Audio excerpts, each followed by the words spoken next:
There's no hiding anymore, and there's no greenwashing, because there's also criteria being drawn up for what is considered to be green, what is considered to be sustainable. You can't just use these terms interchangeably. You can't just kind of throw out these kind of definitions anymore without substantiating them. Welcome to the Shipping Podcast, where I meet interesting maritime professionals sharing their passion for the shipping industry and their everyday job. I am your host. My name is Lena Gothberg.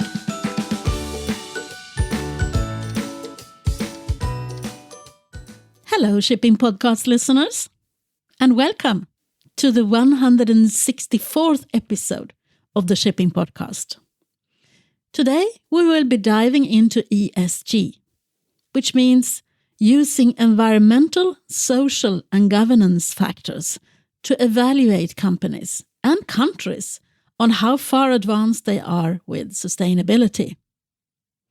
I interviewed Valentina Keys, a senior associate with the law firm CMS and a climate lawyer. And I asked her, why is the IMO Marine Environmental Protection Committee, MEPC in short, the session 76, scheduled later this month, so important? I hope you will enjoy my conversation with Valentina. She gives so many answers to all the questions you might have when it comes to sustainability. This is Valentina Keys for you. Welcome to the Shipping Podcast. Could you please introduce yourself? Thank you. Thank you for having me. My name is Valentina Keys. I'm a senior associate at a law firm called CMS, McKenna Nabarro Olswang. I'm currently seconded to Amazon as an environment lawyer to advise on the implementation of the very ambitious EU Green Deal package, and also on the wider kind of sustainability trends that are emerging that are impacting their supply chains, the way they design and sell products, amongst a whole host of other things. That is so interesting. What is your background? How did you get into this area of business? I trained, in different areas of law when I started out about 13 years ago. And then I got very interested in environment, in protection of nature and education of businesses on how to make sure that their activities minimize impact on environment and nature. And so there's a whole host of international, European and UK laws that police and regulate how businesses operate. And my job is to raise awareness, educate, but also represent when things do go wrong, because things do go wrong for one reason or another. And so we defend companies that get embroiled in issues, investigations, prosecutions with regulators. And I've got to say that 90% of the time, businesses tried their best to do the right thing, but somehow, things went wrong, and they find themselves on the wrong side of the law. So you represent more of the cargo owners or shippers, or what should I say? I mean, compared to where I meet a lot of ship owners and ports and so on. So just to explain, the maritime sector is just one sector that I advise, and I get involved a lot with shippers and also with the charterers, some ship owners and financiers of shipping. And I would say that lately we've been advising a lot of financiers on their kind of financing of decarbonization in shipping. And so things like Poseidon Principles, Sea Cargo Charter are initiatives that very much interest our clients, more or less the banks. And so it's been very positive to see all this interest being born and to kind of educate and advise on how best to utilize those initiatives for the greater good. So, but I do advise other sectors as well, not just maritime. I listened to you when you were on the International Chamber of Shipping. I found it very interesting what you were talking about, and that is why I wanted to do this interview with you. What crossroad are we at right now? that is so important for our future when it comes to climate change and things like that? Well, we're taking more than we give back, which leads to, rise in sea levels, global warming, a depletion of natural resources, deforestation. So we've really not been taking good care of the planet, of nature, of our oceans. So that's why the Paris Agreement is there. That's why countries are signed up to 1.5 degree goal. And there's going to be a very important meeting, the COP26 in October this year that UK Glasgow is hosting. And companies and regulators and lawmakers are all very busy preparing for this very important event. And actually, just after the COP26, where stock will be taken of whether, every country is doing enough, really. And I think the answer, everybody knows the answer. People are not doing enough. Countries are not doing enough. But straight after the COP26, there'll be the COP15 for the Biodiversity Convention, so UN Convention for Biological Diversity. And what is hoped is that similar to Paris Agreement targets will be drawn up for biodiversity at that meeting in October, because it's not just climate that's important, it's also nature, and the two go hand in hand. The two are very closely related. So that's the objective for that meeting, the COP15, and it will also influence, business models. Most business models will have to be reimagined, rethought, remodeled in order to take nature into account, because up until now, accounting and profit measurement hasn't taken nature into account at all. So this is going to be completely revamped and changed so that nature is factored into accounting systems. And there's already standards and criteria being drawn up for that.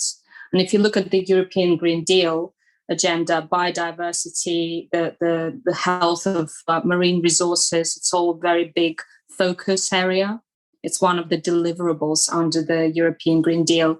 And you might ask me, why do you care about the Green Deal? You're part of UK.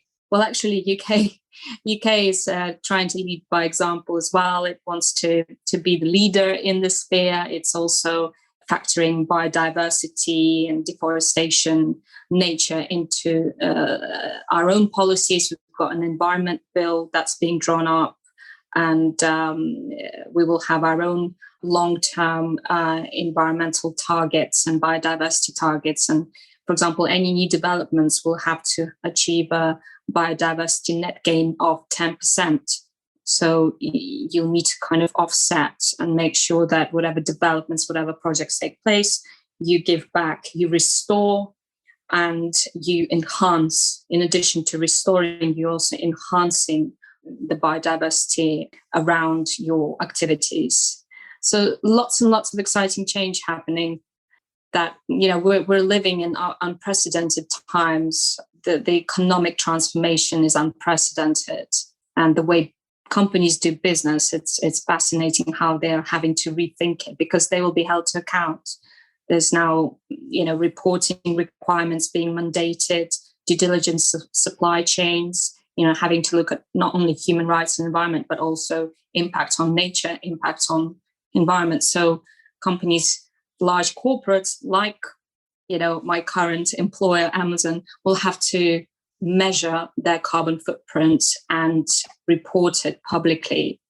So there's no hiding anymore, and there's no greenwashing, because there's also criteria being drawn up for what is considered to be green, what is considered to be sustainable. You can't just use these terms interchangeably. You can't just kind of throw out these kind of definitions anymore without substantiating them. So do you say, is it so-called only the big ones that are actually preparing for this, or do you also see smaller business is doing the same? The big ones are the big corporates are leading by example.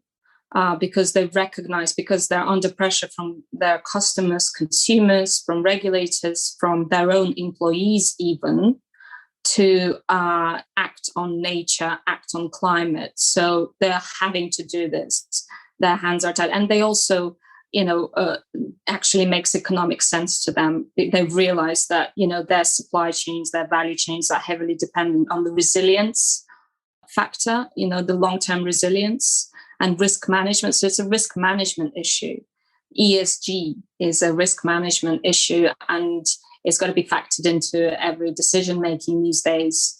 So they are leading by example, but by doing that, they're actually also influencing the smaller players. And the smaller players, whether they like it or not, they have to follow.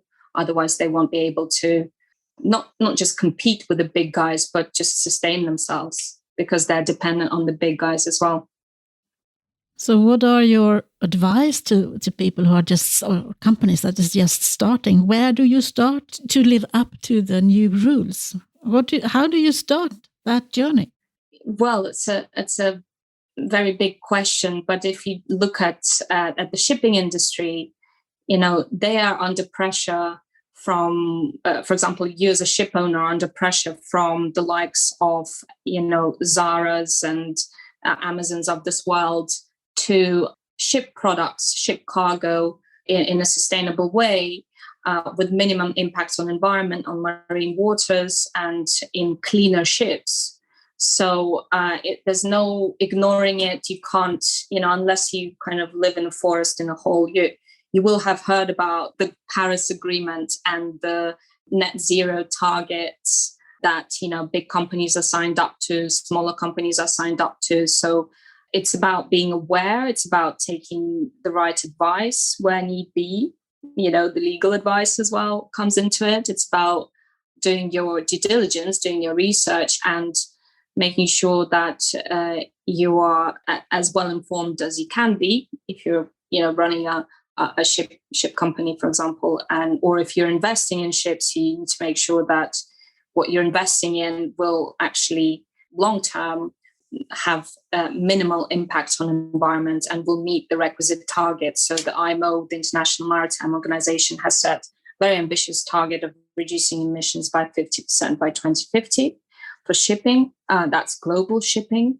And now, the shipping world is racking their brain thinking, how are we going to meet these targets? Because at the moment, the cheapest fuels are the fossil fuels.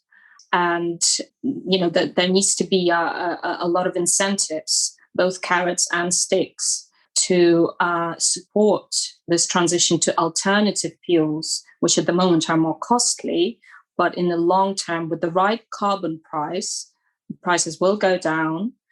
And, alternative fuels will become more viable, more scalable, and cheaper, or the same price, at least the same price as fossil fuels, as, the harmful polluting fuels.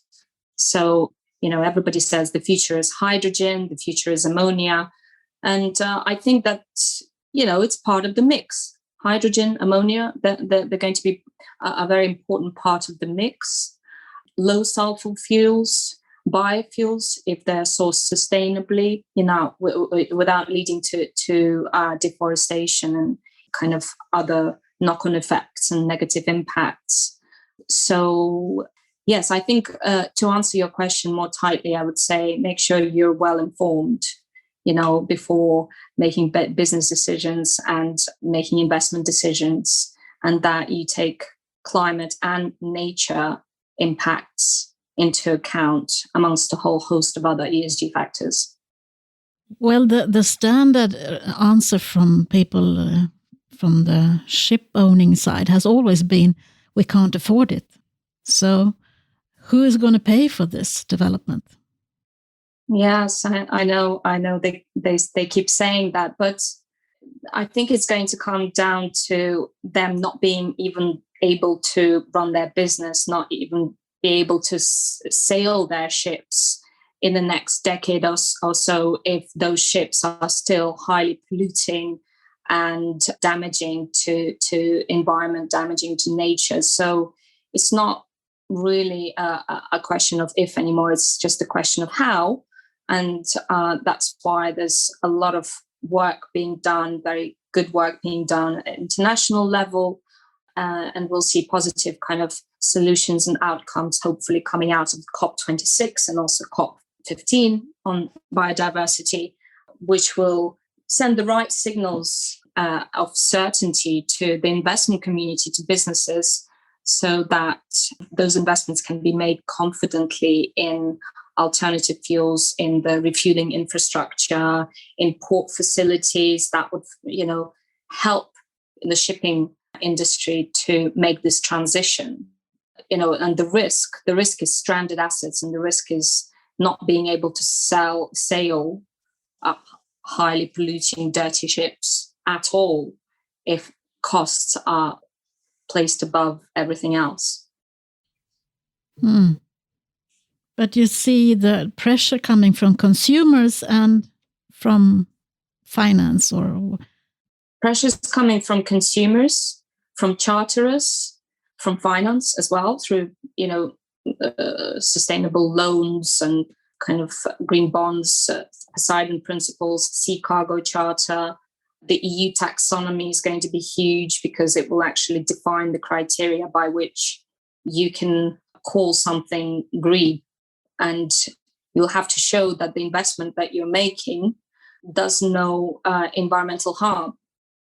So those kind of drivers, as well as shareholder action, we've seen a surge in shareholder action against, big polluters for failing to take climate change, environment, nature into account, and effectively exposing various assets to risk. And now a lot of assets are stranded or not usable, not sellable. They've lost their liquidity because of the short-term focus on profit rather than the 3 Ps: people, planet, and profit. And then we have the MEPC coming up in June. Yes. Why is it important that we understand what is being discussed there?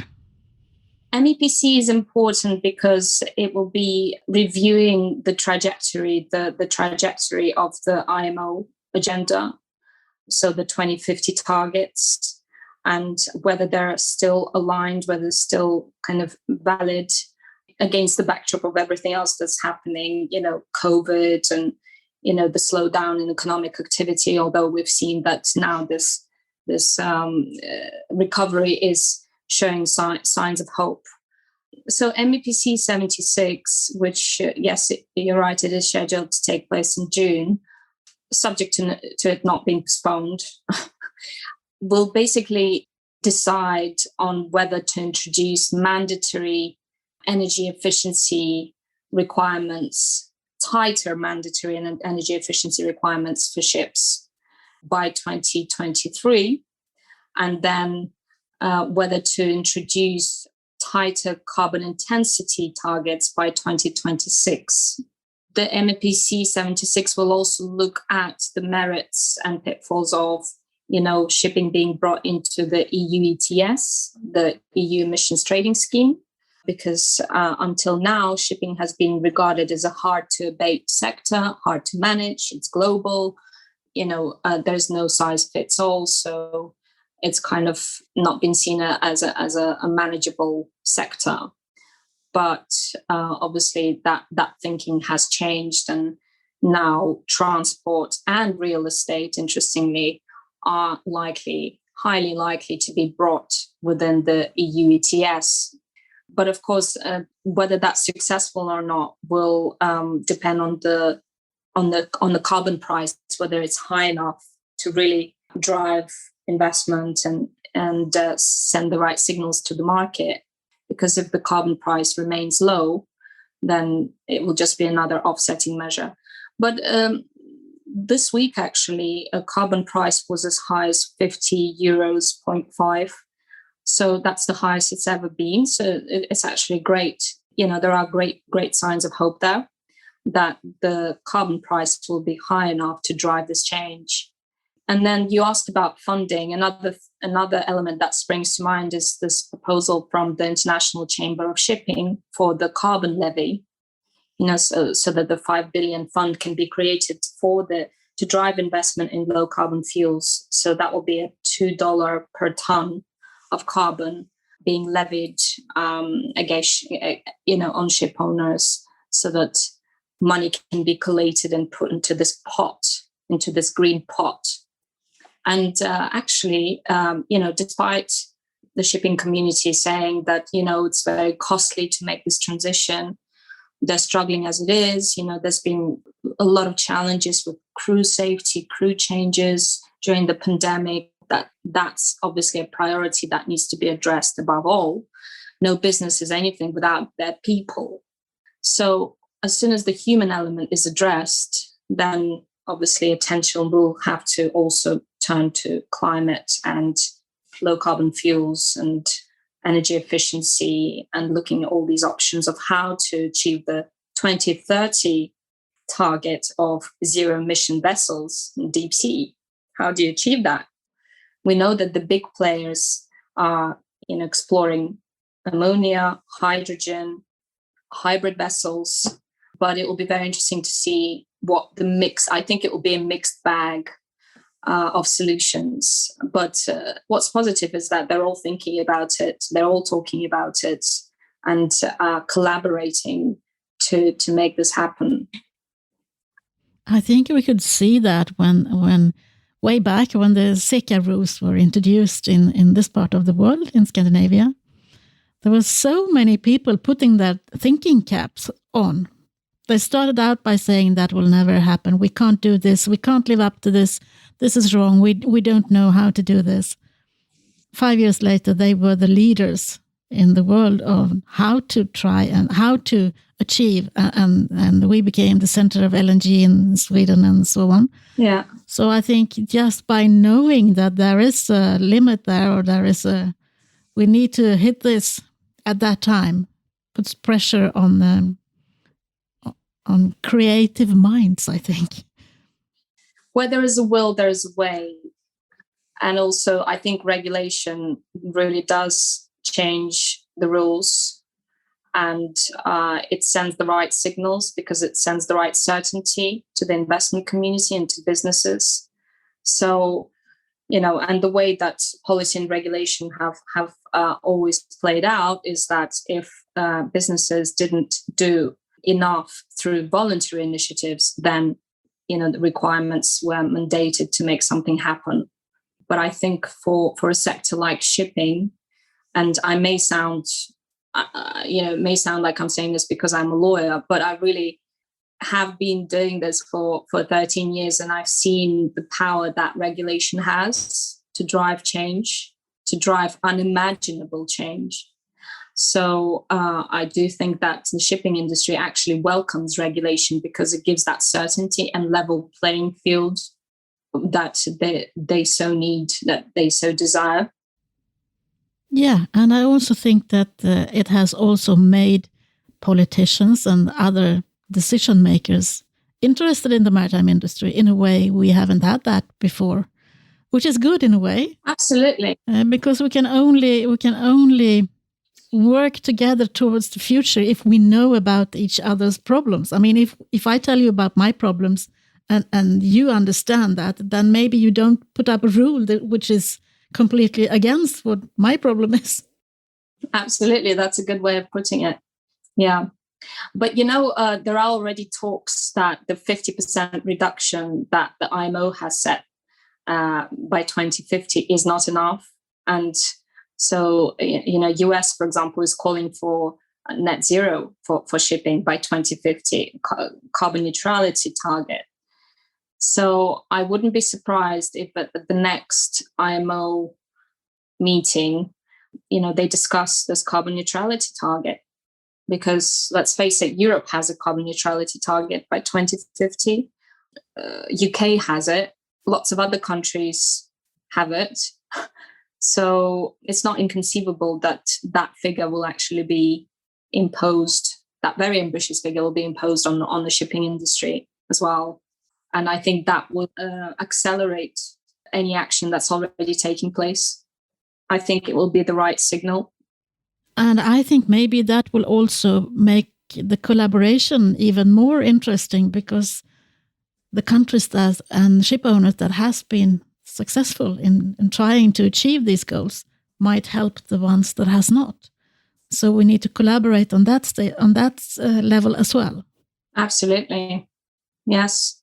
I think collaboration, it's the buzzword of the moment, and you hear it in every talk, every sector, and that it's absolutely key. And I think collaboration is not just about, signing contract and partnering in the project. It's also about sharing best practice, sharing know-how, talking.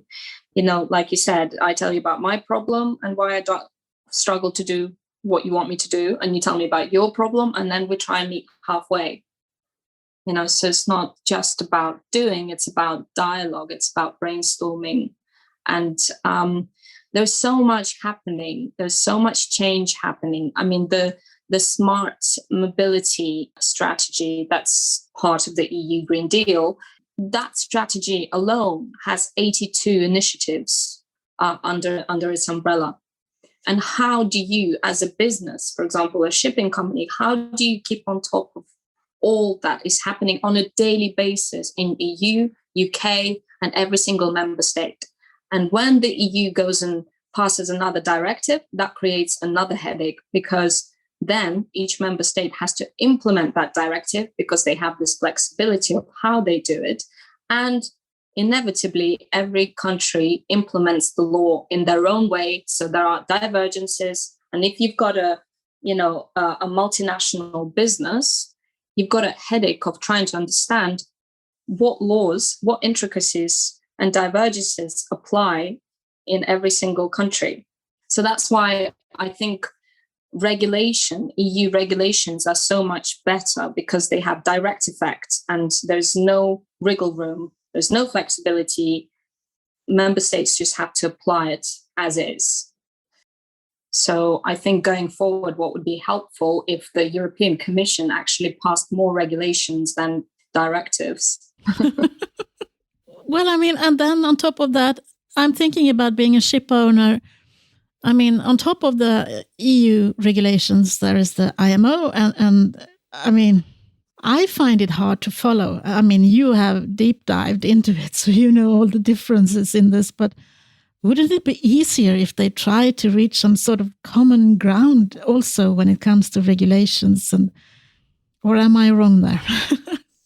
No, it's incredibly hard. And actually, where the international community has struggled to reach agreement, that's where the EU took initiative. For example, as we saw with the EU ship recycling regulation, it was a regulation, I'm glad to say. So it had direct effects. So it's directly applicable, requiring cleaner, more sustainable, responsible recycling of ships in EU-approved facilities. And they've got to make sure that they have the hazardous inventory on board its ship, that they minimize any spillage or leakage of harmful substances into the sea, and that they've got an inventory which they then, show the regulators or pass on to the next buyer, if they're selling that asset. So where the Hong Kong Convention was slow, the agreement was reached, but then not everybody's ratified it. So it's very difficult to make that change happen. That's where EU actually helped quite a lot. And UK already implemented the EU regulation into UK law. So we have it, it applies. We have our own UK approved facilities, and actually on the list of UK approved facilities for responsible recycling of ships, we have a couple of EU ones as well. So there's collaboration there. If we move back to what you said about business models have to change, what do you mean by that? So what I mean by that is that business models can't just focus on profit anymore, on short-term profits. They've got to also take into account the human element, so the people, how they care for their people, and also the planet, so the impact that their activities and their operations have on air quality, on water quality. How much are they wasting? How much are they sending to landfill? Could they actually be reusing and recycling more?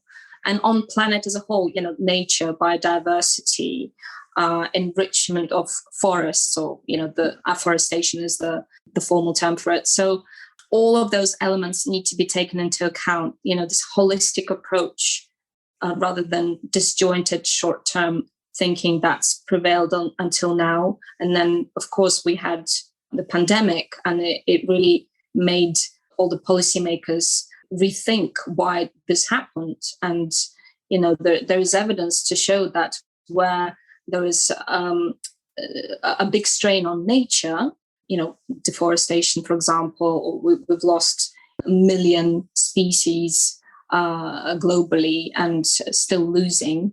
So they're all vital for the health of the planet. And if those factors aren't taken into account, then this creates pandemics. And there's, scientific evidence to prove this. So we did this to ourselves. The last year, we did this to ourselves because we just kept taking and taking and taking and didn't give much back.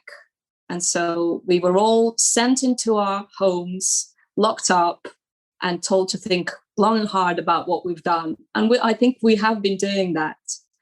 And I think everyone is coming out of this better informed, more aware, more climate conscious, more biodiversity conscious. Consumers are demanding green products. They're demanding better information about products and where they come from, how are they sourced, who died making them. Very extreme kind of examples of awareness being brought to the fore. So if you look at the EU Green Deal, we're going to have product passports with each product that we buy. And these passports will contain all the information of, which materials are contained in the product, where these materials sourced, is this product recyclable, how do you dispose of it when it comes to the end of its life. And similarly, you'll have battery passports as well. That's also something that's being proposed, and not just day-to-day batteries, but also industrial batteries, EV batteries, so electric vehicle batteries. And that's all really, really positive. The way that the world does business, manufactures things, disposes of things, is going to be completely revamped. It's all about circularity now, the circular thinking, circular economy, waste not, want not. So this right to repair, I don't know if you're familiar with it, it's very interesting because now it's kind of a big part of the EU Green Deal, where how you dispose of products at the end of their life will be changed. So there'll be an emphasis on repairability of products. You'll be able to take it back to where you bought it and say, it's broken, please can I buy some spare parts, or can you repair it for me? And you'll have the right to do that. So that's why business models will have to, that's a perfect example of why business models will have to change, because you have to design for life. You have to design something for life, thinking, okay, will I be able to provide spare parts for this? I won't be able to just keep making this stuff and selling it anew, because it's cheaper for businesses to do that. But it's a big strain on the environment. So you have to make things that last for life. So you're going to have to create products that you can just upgrade and fix and give back to the consumer, because that's what consumers want these days. And it's a huge challenge. And it's one of the things that I'm, advising Amazon on. And Amazon is just one of the players in this big market that everybody will have to do it. I also think that digitalization is the tool to help us then. How can you track something unless you can't have a digital pass for batteries or for vaccination or anything unless you have the digital tools to help you. And I think also digitalization is making the shipping industry more transparent, because we can see everything that hasn't been seen before. Yeah, so it's very true. There's a lot of monitoring of the oceans and the health of the oceans from satellites. Or, if an oil spill is discovered, then, you can tell who was in the area around the time of the crime, and it's very easy to identify culprits these days by just looking at the satellite images. And, you can send out drones to see who is using high sulfur fuel, which was banned, March 2020, who is dumping stuff in the ocean, in high seas. Yeah, this digitalization has certainly provided more scope for better monitoring of compliance as well. But of course, remote surveying was something that was enabled by digitalization during the pandemic because, port state control inspectors, they couldn't physically go out and inspect ships. So they used remote surveying, which is excellent. And another, great example of how valuable digitalization is to all industries, but particularly the shipping industry, because it's all been paper-based until now. But now, digitalization is really speeding things up, transforming things, allowing for better planning of routes, more efficient planning of routes. So if you think, if you know that you won't be able to source low carbon fuel in a given port, then you can reroute and go somewhere where they will be able to provide you with low carbon fuel. So yeah, I agree with you that digitalization goes hand in hand with decarbonization, and the two are closely intertwined, aren't they? I think they will facilitate the targets, the ambitious targets that the shipping industry is working towards. So how are we compared to other modes of transport, do you think? I mean, the logistical chain, the maritime leg of that. Are we far behind or are we catching up? That's a really good question. I don't think I'm qualified to answer that at all. I think probably aviation gets all the bad rep just because it's so visible. Shipping and aviation, for example, both account for more or less 2 to 3% of global emissions. So I think that's why they've kind of been in the background, and the focus up until now has been on other industries. I think road transport is probably the biggest challenge. Just it's my personal opinion, and I think that there's a lot of immediate harmful pollution coming out of diesel cars in particular, and petrol, and, emitting very harmful toxic emissions, which actually we have a case on in the UK at the moment where the death of a little girl is being directly linked to bad air quality, to pollution in that area. So I think that is only the start of things. I think there's been a lot of studies done about, harmful emissions from transport, particularly road transport, trucks, and that's being linked to premature deaths and, a lot of respiratory diseases. So I think that transport is still the big focus, because shipping, it's in the background, it's happening, and it's not in our backyard, as it were. Having said that, where ships are parked in ports and they keep their engines on because it's cheaper, because if they were to plug into the port, they'd have to pay a tax. Obviously, that's going to change now. The taxation directive is being reviewed from that perspective because of that disincentive that it creates. But, when ships do keep their engines running in port and they're using high sulfur fuels because they have scrubbers fitted, for example, then that creates an air quality issue, and that creates, a lot of bad publicity, not just for the ship, but also for the port. That puts the port into trouble with local authorities and actually exposes the port to a lot of local action and complaints from residents. So it's all interlinked. So that's why, collaborative action is so important. Collaborative thinking is so important. Yeah, you are giving such good examples, I think. How do you see the future for the maritime industry? What do you see? Well, because I've seen transformation in the transport sector, I've mentioned the road transport sector. Look, in 5-10 years' time, we're all going to be driving electric cars. That's a fact. They're going to be affordable. There's going to be charging points everywhere. It's happening. And right now it seems impossible, difficult to imagine, but it's already in motion. It's happening and it's really exciting. And of course, petrol and diesel cars, the sale of petrol and diesel cars is something that UK said that they will completely ban from 2030. So again, this is an example of regulation giving that push for the change to happen. So I've seen it happen with real estate as well. Now we see a lot of retrofits with buildings having solar panels all over the place. Solar panels are going to be on every single roof in 10 years' time across Europe, across UK.